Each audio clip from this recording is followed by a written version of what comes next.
Gicheru at the International Criminal Court, where he has been incriminated with interfering and bribing witnesses in the William Ruto and Joshua Arap Sang case on the crimes against humanity perpetrated during the 2007 post-election violence has kicked off. Gicheru denied all 8 counts read out to him, with Deputy President William Ruto named at the court as a big man who wanted no stone left unturned in identifying and locating all possible witnesses. The prosecution told the court of a confirmed common plan of members and associates that was led by Gicheru in identifying, locating and intimidating and bribing the prosecution witnesses. National Criminal Court is now in session. 14 months after lawyer Paul Gicheru turned himself in at the International Criminal Court, 5 years after an arrest warrant was issued against him, in the case of the prosecutor, his trial kicked off before Judge Miata Maria Samba at the International Criminal Court in The Hague. In all, the evidence will show that Mr. Gicheru played the key role of a manager. From his office in Eldoret, the accused leveraged his influence as a prominent member of the community and of the legal profession. He decided which witnesses should be targeted and how much money or other benefits these witnesses should be offered in exchange for ceasing all cooperation with the court. In this respect, a witness will say that the accused told him that he has received the task of locating ICC witnesses and giving them money, and that I had received that task from Mr. Ruto. In its opening statements, the prosecution told the court that it will prove beyond any reasonable doubt that Gicheru was involved in a coordinated scheme to identify, locate and corruptly influence actual and potential prosecution witnesses to withdraw from the ICC and recant their statements.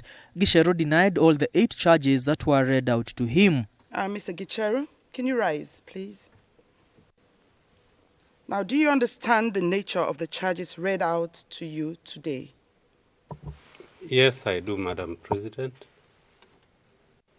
Do you make an admission of guilt with respect to any of the charges? Not at all. Madam President, for the record, I plead not guilty. Not guilty. Respect of all the charges? Yes. The court heard that there was a confirmed common plan to interfere with witnesses by offering them financial benefits in exchange for their withdrawal. The common plan consisted of managers, intermediaries and associates. Gicheru was playing in the League of Managers together with Meshach Yebei, who was later murdered, alongside Mr. Bet and Walter Barasa, who are still at large and wanted by the ICC. The prosecution told the court that Gicheru and his accomplices were under the instructions of a big man who wanted no stone left unturned. Gicheru said that they, meaning he and others, preferred to pay these people so that they would stop assisting the ICC. He said that they needed to reach everyone involved in this case, indirect or direct. He said the big man, Mkubwa, wanted no stone left unturned. I assumed by the big man he meant Ruto, since the case was about him, and he would be the one who wanted the case to stop. Gicheru said that he was offering me the same amount as P341, so that I could withdraw and stop dealing with the ICC. He told me he would give me 500,000 Kenyan shillings first and another 500,000 Kenyan shillings later. He also told me that I would now be safe.